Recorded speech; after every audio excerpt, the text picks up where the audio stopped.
868वां स्थापना दिवस जैसलमेर मना रहा है। राजाओं की वीरता और स्वाभिमान का परिचय देता है जैसलमेर। यहाँ के राजाओं ने किसी को भी कब्जा नहीं होने दिया और जैसलमेर 867 साल का हो गया है।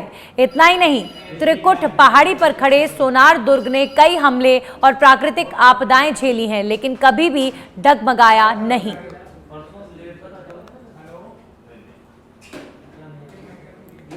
जैसलमेर का जहाँ तक तीसरे साके का सवाल है, ये महारावल लूणकरण के समय 1550 ईस्वी में हुआ था। पगड़ी बदल करके भाई बन गए थे। कालांतर में जब रावल लूणकरण जो है वापस आकर के जैसलमेर के मारवाल बन गए और उसके बाद कंधार पर जब हमला हुआ तो अमीर अली को कंधार का किला छोड़ना पड़ा और उन्होंने जैसलमेर में आकर शरण ली थी। और यहाँ आने के बाद में जब अमीर अली का ये इरादा बदल जाता है कि भाई मैं धोखे से जैसलमेर का किला हस्तगत कर लूं, तो उस समय जो है उन्होंने एक संदेश भिजवाया कि जो मेरी बेगमें है वो महारानियों से मिलना चाहती है। तो ऐसी स्थिति में लूणकरण ने मारावल ने जो है उनको इजाजत दे दी।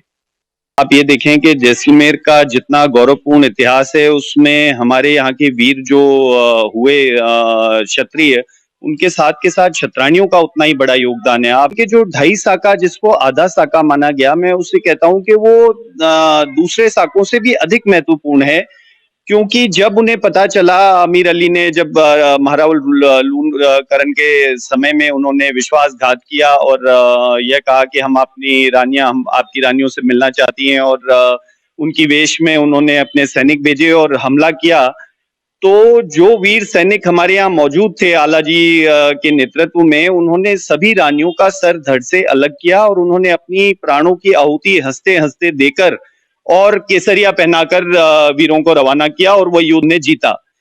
खिलजी तुगलक आया थे, मुगल बलोच पठान, जीते जी न ले सकिया जूनोगढ़ जैसान। जैसलमेर की शौर्य गाथा है, इतिहास में लिखी नहीं, खून से सींची गई है और यहाँ के वीर वीरांगनाओं ने इसे सींचा है। कहते हैं कि जैसलमेर कभी किसी के अधीन नहीं हुआ, यहाँ कई आक्रमणकारी आए, लेकिन ये हमेशा आजाद और आबाद बना रहा और आज ये आजादी और आबादी के साथ 868 साल का हो चुका है। और यहाँ का इतिहास 28 साके का है, जिसे अधूरा साका कहा जाता है। वो अधूरा नहीं, अत्यधिक महत्वपूर्ण है। जैसलमेर अपने 2.5 साके के इतिहास की वजह से जाना जाता है। तीसरा साका, जिसे अर्ध कहते हैं, वो और वीरता से भरा है।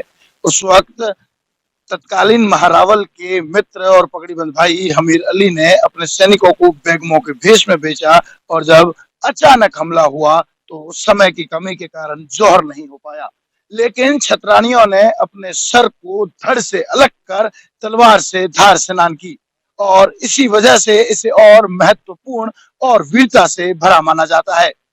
कहीं ना कहीं जैसलमेर के इतिहास को राजाओं और महाराजाओं महारावलों के साथ साथ यहाँ की छत्रानियों ने भी अपने रक्त से सींचा है।